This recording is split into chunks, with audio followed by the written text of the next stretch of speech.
اللهم صل على سيدنا محمد يا رب صل وسلم دائما أبدا على حبيبي.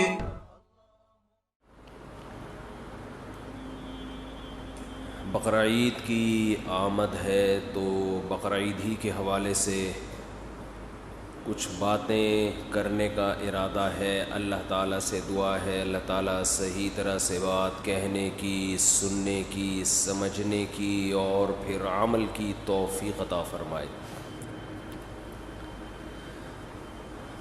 کچھ مسائل بیان کرنے کا بھی ارادہ ہے کیونکہ بہت سارے کامن مسائل ہیں جو لوگ بار بار قربانی کے حوالے سے پوچھتے ہیں. تو بقرعید کی جو قربانی ہے وہ اصل میں یہ درس دیتی ہے کہ آپ اپنے آپ کو اسلام کے سپرد کر دیں، اسلام کو اپنے حساب سے چلانے کی کوشش بولو نہ کریں. رسول اللہ صلی اللہ علیہ وسلم سے جب پوچھا گیا کہ قربانی کیا ہے تو آپ نے کیا فرمایا؟ سنت ابیکم ابراہیم، تمہارے باپ ابراہیم کی بولو سنت. کیا مطلب؟ اس حدیث میں بہت ساری باتیں چھپی ہوئی ہیں، بہت ساری علم و حکمت کی باتیں. دیکھو دنیا میں اس سے بڑا کوئی ظلم نہیں ہو سکتا کہ ایک انسانی جان کو قتل کیا جائے. ہو سکتا ہے؟ بولنا پڑے گا آپ لوگوں کو، ہے بھائی. کسی انسانی بلکہ کسی بے گناہ جان کو قتل کیا جائے، چاہے وہ جانور ہی ہو، انسان تو دور کی بات. بلا وجہ کسی جانور کو قتل کرنا بھی، بھائی پھر ویڈیو بنا رہے ہیں، ہلو بھائی ویڈیو نہیں بنائے. بلا وجہ کسی انسانی جان کو قتل کرنا ساری دنیا میں غلط سمجھا جاتا ہے اور اسلام میں بھی کیا یہ عمل حرام ہے. کسی بھی جان کو، وہ جان اگر انسان کی ہو تو یہ جرم اور زیادہ بولو بڑھ جاتا ہے. نمبر 3، وہ جان اگر مسلمان کی ہو، کلمہ گو کی ہو تو یہ جرم اور بھی زیادہ، بولتے کیوں نہیں یار، بڑھ جاتا. مسلمان کا قتل کرنا اور بڑا جرم ہے. وہ جان اگر کسی رشتہ دار کی ہو تو اس کا جرم اور زیادہ بڑھ جاتا ہے. رشتہ دار کو قتل کرنا کسی غیر کو قتل کرنے سے زیادہ بڑا جرم ہے. رشتہ داروں میں سب سے مضبوط رشتہ اولاد کا ہوتا ہے. اس کی دلیل یہ ہے کہ آپ کے مرتے ہی سب سے زیادہ وراثت کس کو ملتی ہے؟ اولاد کو. اس لیے اسلام نے سب سے گہرا رشتہ کس کا مانا ہے؟ اولاد کا. تو اولاد کو قتل کرنا قتل کی نوعیت میں اور بھی بڑا جرم. کیا خیال ہے بھائی؟ تو باپ کو حکم دیا جا رہا. اچھا چھٹی بات، اولاد بھی ایسی جو بے قصور ہو. بعض دفعہ اولاد نے کچھ ایسے کام کیے ہوتے ہیں آدمی غصے میں آ کے مار دیتا ہے اس کو، وہ بھی غلط کرتا ہے، قتل تو پھر بھی جائز نہیں ہے. لیکن اولاد اگر کیا ہو، معصوم اور نیک، کوئی قصور نہیں ہے اس کا، اس کو قتل کرنا اور بھی بڑا جرم. پھر وہ اولاد اگر نابالغ ہو تو شریعت میں نابالغوں کے حقوق بالغوں سے زیادہ ہیں. آج تو ان حقوق پر عمل نہیں ہوتا. یہ خوب مسئلہ سمجھ لیں، نابالغ بچے کا مال اس کی پرمیشن سے بھی آپ استعمال نہیں کر سکتے.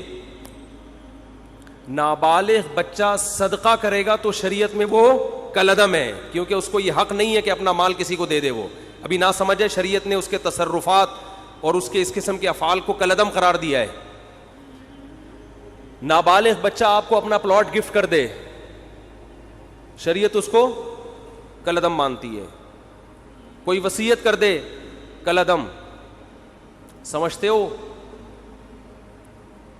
کیونکہ اس کے مال کی حفاظت اور اس اچھا نابالغ بچے سے آپ کوئی کام بھی نہیں لے سکتے. یہ بہت اہم پوائنٹ کی بات ہے. لوگ خدمت لے رہے ہوتے ہیں نا، وہ بچہ کوئی جا بیٹا یہ لے کر آ، جا بیٹا پانی لے کر آ، جا بیٹا یہ لے کر آ.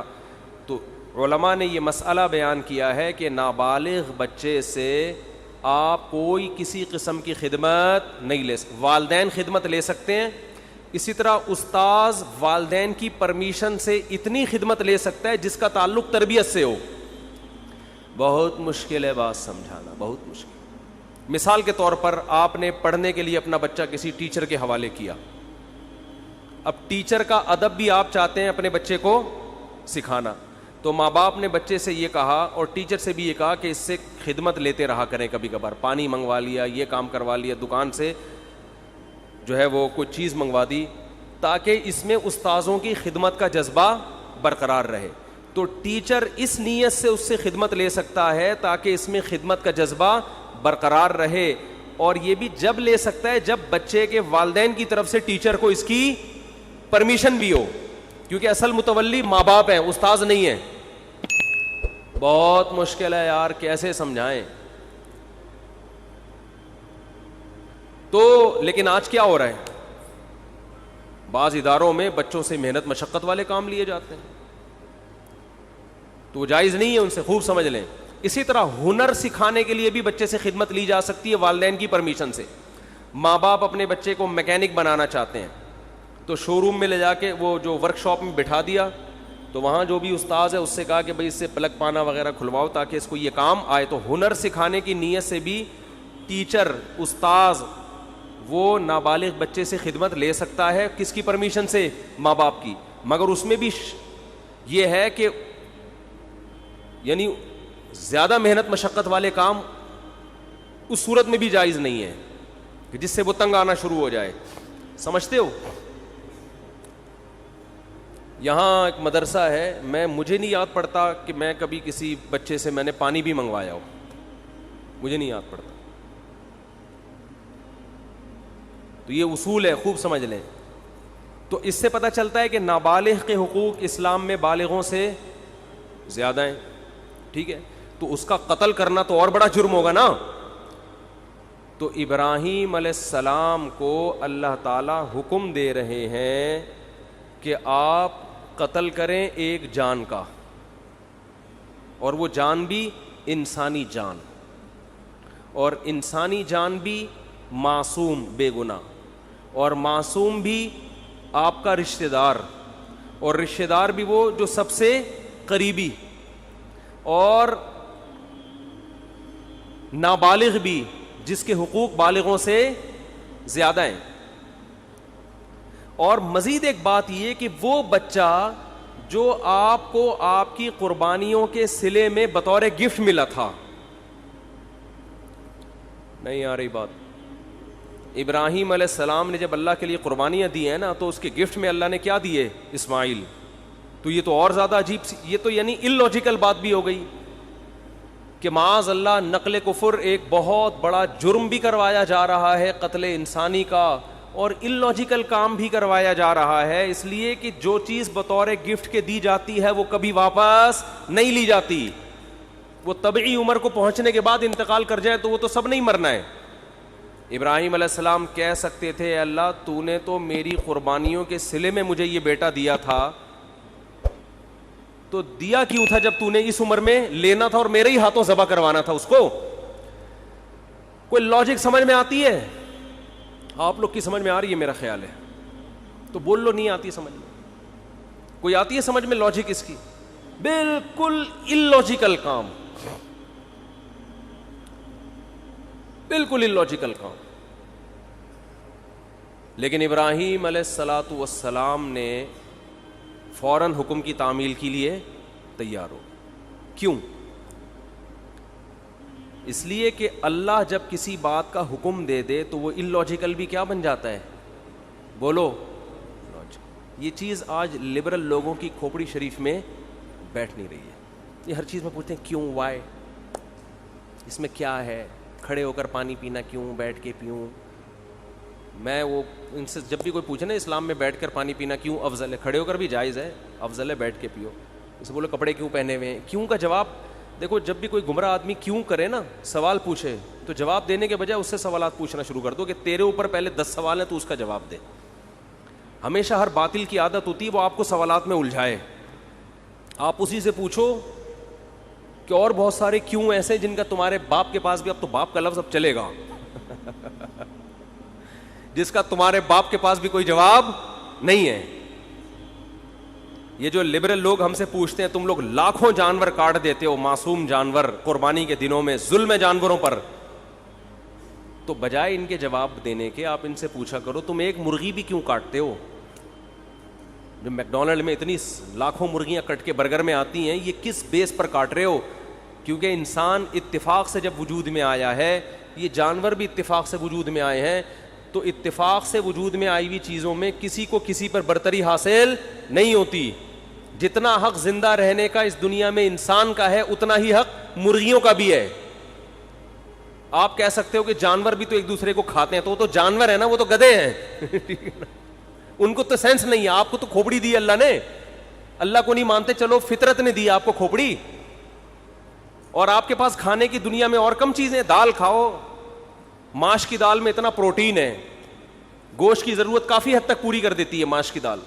ہندو کھاتے ہیں نا دالیں کھا کھا کے, تو 99 سال زندہ رہتے ہیں. تو کوئی زندہ رہنے کے لیے گوشت کھانا ضروری نہیں ہے. اسلام نے جو ہمیں گوشت کھانے کا حکم دیا وہ تو اور بہت سارے, اس میں تو ابھینندن کی وجہ سے کہا ہے ہمیں یہ, اس میں تو یہ کہا ہے بھائی وہ آئے گا تو تم گوشت کھاؤ گے تو اوپر جا کے اس کو چائے پلا کے رخصت کرو گے. دالوں پہ یہ کام, جو دال پہ سیٹ ہو گیا, جو سبزی پہ سیٹ ہو گیا, وہ یہ کام 10-20 سال امریکہ نے افغانستان میں گھاس کھائی کہ نہیں کھائی؟ 20 سال امریکہ نے افغانستان میں کیا کھایا ہے؟ گھاس کھائی ہے.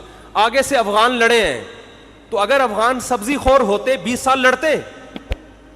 کیا ہو گیا بھائی؟ 20 سال یہ دمبے کھا کے لڑے ہیں میرے بھائی. یہ سبزیوں پہ لڑائیاں نہیں ہوتی. تو گوشت کے تو سائیڈ افیکٹ ہیں کہ اس سے لڑتا ہے آدمی. تو لبرل لوگوں کو تو گوشت کی تو پیس, وہ کیا ہے, لو پیس چاہتے ہیں نا دنیا میں, اور بھی 2-4 اس طرح کے الفاظ ہیں, پیس, لو, اور کیا ہے, خیر وہ سوچتے رہیں بعد میں بیٹھ کے. تو یہ تو پیس فل دنیا چاہتے ہیں, اس میں تو گوشت ہونا ہی نہیں چاہیے. آپ کو تو چاہیے کہ آپ ہندوؤں کی طرح گائے, وہ تو ہندو صرف گائے کی خدمت کرتا ہے, آپ کو چاہیے آپ بھینس کی بھی کریں, بکری کی بھی کریں. تو ہم تو لاکھوں جانور کاٹتے ہیں, ہم پر اعتراض نہیں ہوتا, کیونکہ ہم کس کے حکم پہ کاٹتے ہیں؟ وہ تو اگر اولاد کو کاٹنے کا حکم دیتا اس کو کاٹ دیتے بھائی, جیسے ابراہیم علیہ السلام نے کہا کاٹ دو بس.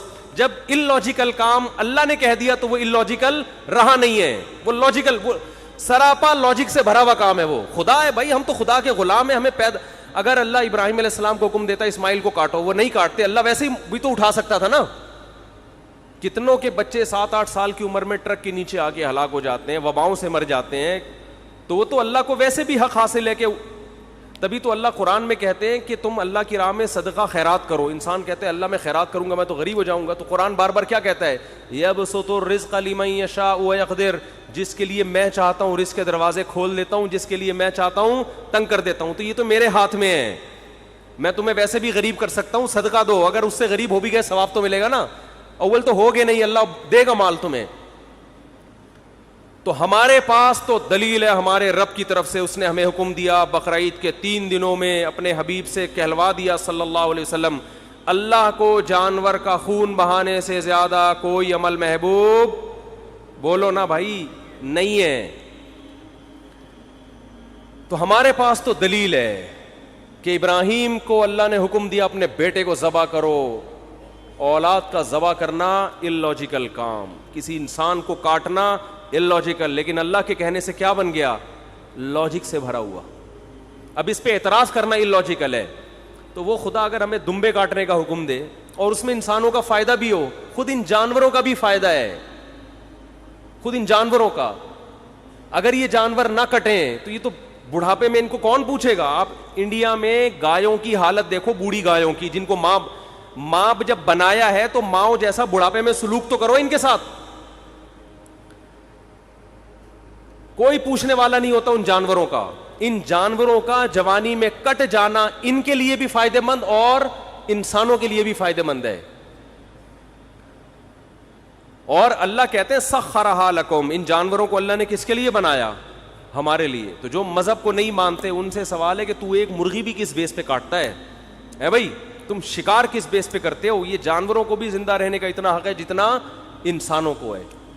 تو ان سے سوال کیا کریں ان کے بجائے ان کا جواب دینے کے. تو میں یہ عرض کر رہا تھا کہ ابراہیم علیہ الصلاۃ والسلام نے جو کام کیے دنیاوی قانون کے لحاظ سے وہ سارے کے سارے اللاجیکل, کوئی لاجک اس کی. کیا ہو گیا یار, ہم پسینے میں ڈوب رہے ہیں اور اب منہ سے پھوٹ دو یار, نہیں بنتی نا. آج تو کچھ زیادہ ہی مرجھائے ہوئے لگ رہے ہیں. اس کی کوئی, پشاور میں جب میں نے جملہ ادھورا چھوڑتا نا, ایسے ادھر سے آواز پورا مجمع گونجتا, تو ان کو مجھے, میں نے کہا فل ان دا بلینکس مگر آرام سے, خالی جگہ پر کرو مگر آرام سے. لوگوں میں جوش ہے نا, دمبے. تو دمبا بولتا ہے دمبا کیا ہے, بولتا ہے. مچھلی نہیں بولتی, مچھلی میں زیادہ طاقت نہیں ہے. طاقت کس میں ہے؟ مچھلی کھایا کریں, ویسے صحت کے لیے اچھی چیز ہے, لیکن جو پاور آئے گی نا, بازوؤں میں طاقت آئے گی, وہ دمبے سے آئے گی, وہ مچھلی سے نہیں آئے گی. خیر, تو ابراہیم علیہ السلام نے جو سارے کام اللاجیکل کیے, تبھی تو وہ کیا بنے. دیکھو, اس کا یہ مطلب نہیں ہے کہ ہر اللاجیکل کام آپ کرنا شروع کر دو. ہمارے دینداروں میں یہ ایک بڑا مسئلہ ہے, جتنے بھی کام کریں گے سارے کھوپڑی سے, کسی کی کھوپڑی میں سمجھ میں نہیں آئیں گے کر کیا رہا ہے یہ. جب اللہ اس کے رسول نے حکم دے دیا تو پھر نہ دیکھو, جب تک حکم نہیں دیا تو ہمیں کھوپڑی استعمال کرنے کا حکم ہے. کوئی بھی لاجیکل کام کرنے کی ہمیں اجازت نہیں ہے. دکان کو بند کیا, آیت الکرسی پڑھ کے پھونک مار کے آگے کے ڈاکوؤں سے حفاظت رہے گی, تالا نہیں لگایا, تو یہ لاجیکل ہے یا اللاجیکل ہے؟ اسلام نے حکم دیا بھائی پہرے رکھو, تالے لگاؤ, حفاظت کرو. نبی نے حکم دیا رات کو چراغ کو جلتا ہوا مت چھوڑو, فَإِنَّ الْفُوَيْسِقَةَ تَضْرِبُ النَّارَ عَلَىٰ أَهْلِهَا. چوہا بعض دفعہ چراغ کو الٹ کے آگ لگا دیتا ہے, اتنی احتیاط کا حکم دیا ہے. تو رات کو آگ کو جلتا ہوا چھوڑنا اللاجیکل کام ہے, اس کی کوئی نہ ضرورت ہے اور یہ حادثے کا ذریعہ ہے. نبی نے فرمایا, ایک صحابی ایسے کنکر کو نا ایسے پھینک رہے تھے, آپ نے فرمایا یہ اس سے نہ کوئی دشمن ہلاک ہوگا, اس سے کسی کی آنکھ پھوٹ سکتی ہے.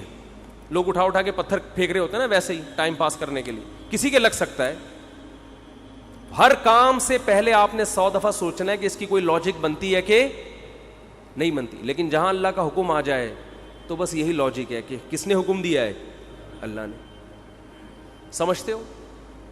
اسی میں ایک بات خوب یہ بھی, جب بات چل پڑی ہے, والدین جب کسی بات کا آرڈر کیا کریں نا اور اس میں آپ کا کوئی بڑا نقصان نہ ہو, تو یہ نہ دیکھا کریں کہ یہ کیوں. بھئی یہ کس کا حکم ہے؟ باپ. یہ باپ کا حکم ہے, ماں کا حکم ہے, ان کو خوش کرنے کے لیے کرنا ہے. اس میں زیادہ پنچایتوں میں نہ جایا کریں, یہ کیوں کہہ رہے ہیں, یہ کیوں کہہ رہے ہیں. بھائی جو کہہ رہے ہیں کر لو یار, یہ خوش ہو جائیں گے, بس ان کو خوش کرنا ہمارا مقصد ہے. بحث بہت ہوتی ہے آج کل, میاں بیوی میں بحثیں چل رہی ہوتی. شوہر کسی بات کا آرڈر دیتا ہے, آرڈر یا گزارش کرتا ہے, آرڈر کا لفظ ذرا سخت ہو گیا, بیہائنڈ دا سین آئے گا. کسی نے میرا ایک بنایا بیہائنڈ دا سین, میں نے کسی, چلیں چھوڑیں. تو ریکویسٹ کرتا ہے, چھوڑو یار اس ریکویسٹ کو بھی, ٹائم بہت تھوڑا ہے نا, یہ قربانی کا فلسفہ ذرا کھوپڑی میں اچھی طرح بٹھا دوں میں.